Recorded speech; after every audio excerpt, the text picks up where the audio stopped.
غزوہ بدر کو اسلامی تاریخ میں کئی اعتبار سے ایک خاص اہمیت اور منفرد حیثیت حاصل ہے۔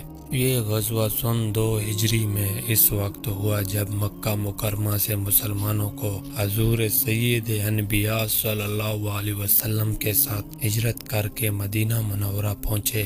2 سال کا بھی عرصہ پورا نہیں ہوا تھا۔ مکہ مکرمہ میں مسلمان ایک طویل عرصے سے کافروں کے ہاتھوں استقامت کے ساتھ اذیتیں اور تکلیفیں برداشت کر رہے تھے۔ مدینہ منورہ پہنچ کر مہاجرین کو کتنے ہی دوسرے مسائل و معاملات درپیش آئے۔ ان میں آباد کاری، ان کے لیے ضروریات کی کفالت، مدینہ منورہ کے قدیم باشندوں سے تعلقات، گرد و پیش رہنے والے غیر مسلموں سے رابط، انصار اور مہاجرین کے باہم تعلقات جیسے مسائل اور معاملات کچھ کم نہ تھے کہ کفار مکہ کا معاملہ ان سب پر مستزد تھا۔ بنیادی طور پر مسلمانوں سے مکہ کو خالی کرا لینے کی خواہش اور منصوبہ تو کفار ہی کا تھا، تاہم جب سبھی اہل ایمان ہجرت کر گئے تو کفار کو احساس ہوا کہ یہ صورت تو مسلمانوں کے حق میں سازگار رہی ہے، چنانچہ اب وہ وسیع پیمانے پر دوسری تدابیروں سے مسلمانوں کو ختم کرنے کے در پہ تھے۔ پرانے تجارتی مراسم اور کاروباری معاملات کی وجہ مدینہ منورہ کے گرد رہنے والے بااثر اور دولت مند غیر مسلم عناصر سے بھی ان کا رابطہ تھا۔ پھر ہجرت کر کے آنے والوں اور کفار مکہ کی باہم قریبی رشتہ داریاں تھیں۔ یہ صورتحال کہیں ایسی نہ تھی کہ کوئی بھی قوم یا ملت بیک وقت اتنے سارے معاملوں سے نپٹ سکتی، لیکن حضور سرور کونین صلی اللہ علیہ وسلم ہی کی منفرد قیادت کا یہ معجزہ تھا کہ آپ صلی اللہ علیہ وسلم ہر پہلو کے لیے ایک جامع منصوبہ بندی فرمائی، احکام دیے اور اصول متعین فرمائے۔ مجموعی طور پر مکہ مکرمہ کی زندگی دین حق کی تبلیغ اور پختہ ایمان کی ترویج کے ساتھ مدینہ منورہ میں حضور اکرم صلی اللہ علیہ وسلم نے ایک مسلم مملکت کا جامع اور مکمل اسلوب واضح کیا۔ کفار اپنی عددی کثرت، سامان کی فراہمی اور وسائل کی فراوانی کے ذریعے مسلمانوں کو ہمیشہ کے لیے نیست و نابود کر دینا چاہتے تھے۔ اس زمان میں چند اکا دکا واقعات اور بھی ہوئے جو آخر کار جنگی تصادم تک جا پہنچے۔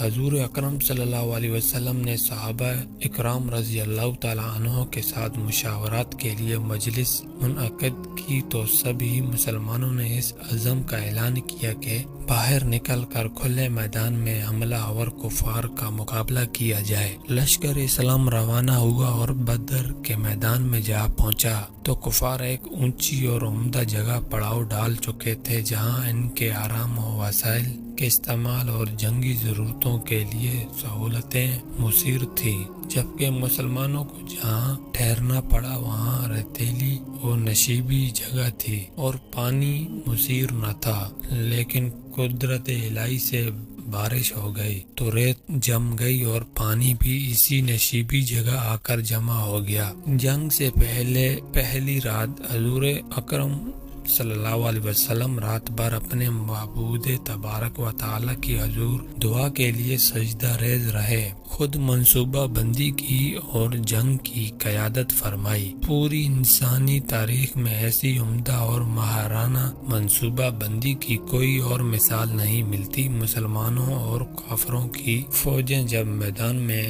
آمنے سامنے کھڑی ہوئیں تو کافروں کی تعداد مسلمانوں سے دوگنی سے بھی زائد تھی۔ پھر ان کے پاس تازہ دم گھوڑے، رسد کا وفار و سامان، کمک لانے کی انتظامات، جنگی ضروریات کی فراہمی کی وسیع صورت موجود تھی۔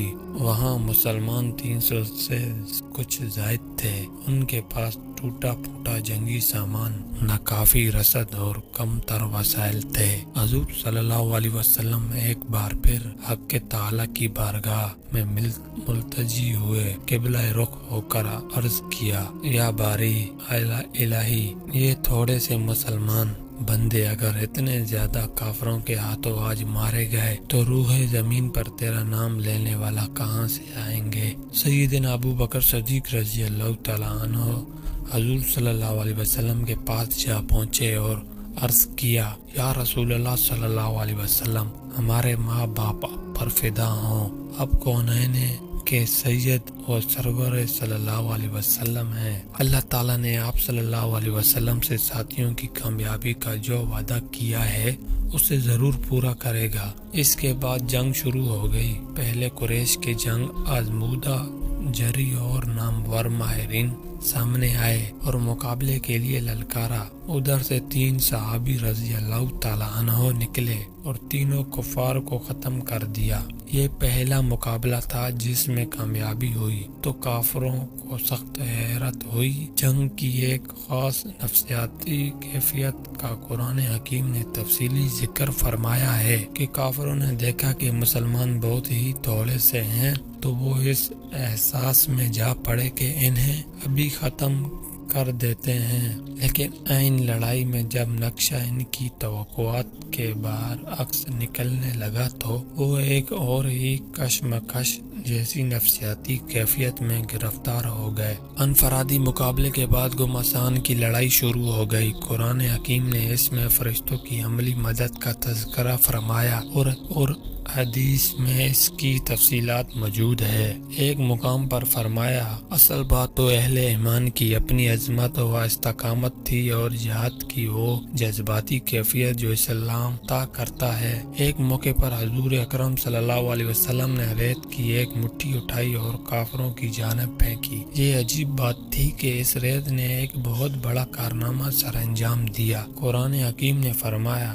اے میرے حبیب، ریت پھینکنے والا ہاتھ آپ ہی کا تھا، لیکن وہ ہاتھ اللہ جل شانہ کی لا یزال قوت و جبروت ہی کا ہاتھ تھا۔ اس جنگ میں قریب تر رشتہ داروں سمیت دین اسلام کے مقابل آنے والے بالتفرق سب جہنم رسید کر دیے گئے۔ کافروں کے بڑے بڑے سردار مارے گئے۔ ان کی زیادہ تعداد اور وسائل کسی فراوانی کسی کام نہ آئی اور وہ شکست خوردہ میدان سے بھاگ کھڑے ہوئے۔ اس بے مثال معرکہ میں اللہ تعالیٰ نے وعدہ پورا فرمایا جس سے حربی عمل اور معجزانہ نتائج کا ایک ایسا باپ رقم ہوا جو رہتی دنیا تک یاد رہے گا۔